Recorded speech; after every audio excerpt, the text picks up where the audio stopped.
Let's dive into one of the most incredible true stories you'll ever hear. It's a story about survival, betrayal, and an unbreakable will to be free. This is the story of a man they called Papillon. So, think about that question for a second. This isn't just some philosophical thought experiment. For one man, it became the absolute, defining reality of his entire life. We're about to see just how far the human spirit can be pushed for that one powerful goal: freedom. The man at the heart of our story is Henri Charrière. He had a nickname, Papillon, which is French for butterfly, because of a tattoo he had right on his chest. And that symbol of freedom, well, it would become his entire reason for living. Now, every epic story has to start somewhere, and for Papillon, his journey doesn't begin in some dark prison cell.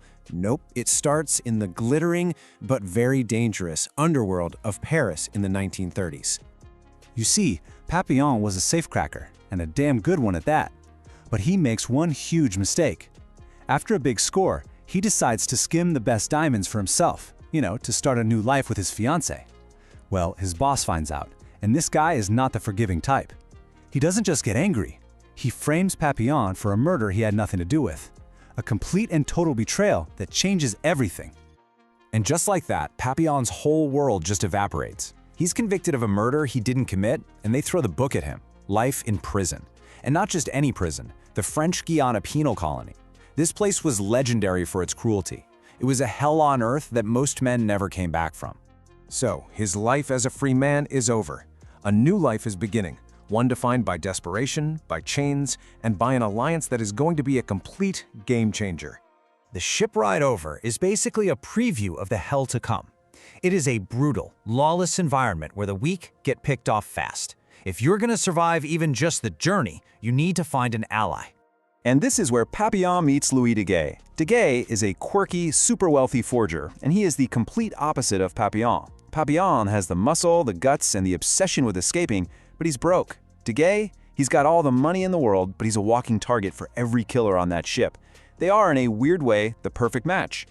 After Dega literally watches another prisoner get his throat slit for the money he had hidden, he realizes he is not going to make it through the night alone. So a deal is made. It's simple. Papillon acts as his bodyguard, and in return, Dega will finance any escape attempt he can dream up.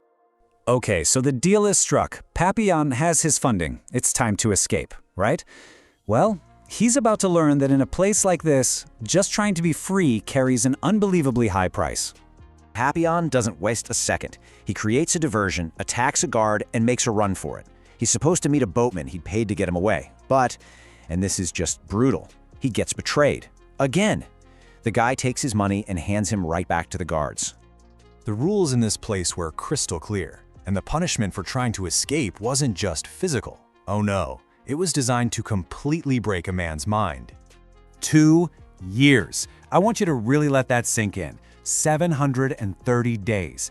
Not just in a regular cell, but in something so much worse. This isn't just being alone. It's silent, solitary. A tiny, dark cell, no human contact. Nothing to do but slowly lose your mind. It's a form of torture, plain and simple. But here, in this absolute darkness, something amazing happens. Demaga, feeling guilty, bribes a guard to sneak coconuts to Papillon to keep him alive. But the warden finds out. He goes to Papillon and demands to know who helped him. And Papillon, he refuses to snitch. The price for that loyalty? They cut his food rations in half and plunge his cell into pitch-black darkness. 2 years later, Papillon emerges. He's a shadow of his former self physically, but his spirit is still there. He's ready to go again. And this time, he's got a new partner.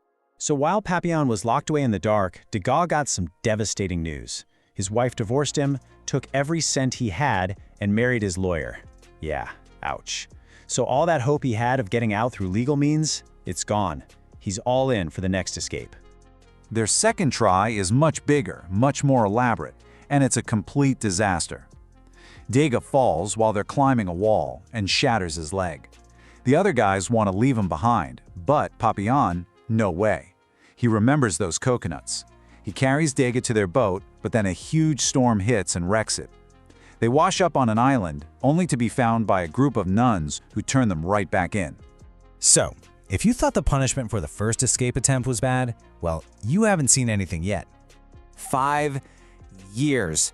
Can you even imagine that? You survived 2 years in that silent darkness, and they tell you you're going back in for more than double the time. It's basically a death sentence for the soul.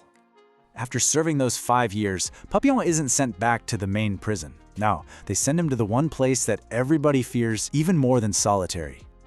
Devil's Island. This is where they sent the men they wanted to forget existed.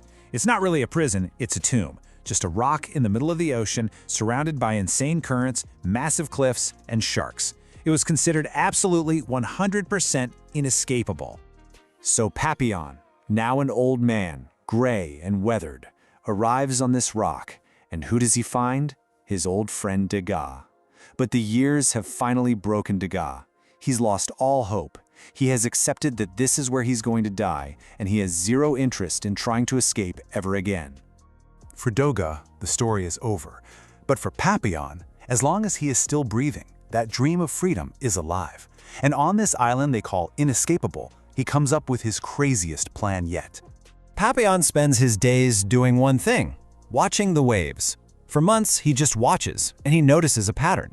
Every 7th wave is big enough to push things out past the currents and into the open sea. This sparks an idea that is equal parts brilliant and totally insane. He's going to make a raft out of coconuts and jump off a cliff, timing it with that 7th wave. Papillon begs Dega to come with him, one last shot at freedom, but his friend just won't do it. He's found a weird kind of peace there. His words are just heartbreaking. It's the end of their journey together. Two friends who went through hell, choosing two very different endings. And so he does it. With his sacks of coconuts, he stands at the edge of the world, waits for that 7th wave, and takes the ultimate leap of faith into the ocean below. And you know what? Incredibly, it worked. He survived the fall and floated out to sea. After all those years, after all that hell, he was finally free. Years later, he wrote his autobiography Papillon, and it became a worldwide sensation. The book was so famous, the French government officially pardoned him, and Henri Charrière got to return to France and die a free man. The story Papillon just leaves you with this one massive question. After all the betrayals, the failure, the years of darkness, what is that little spark inside a person that just refuses to go out? What really is the true limit of the human spirit?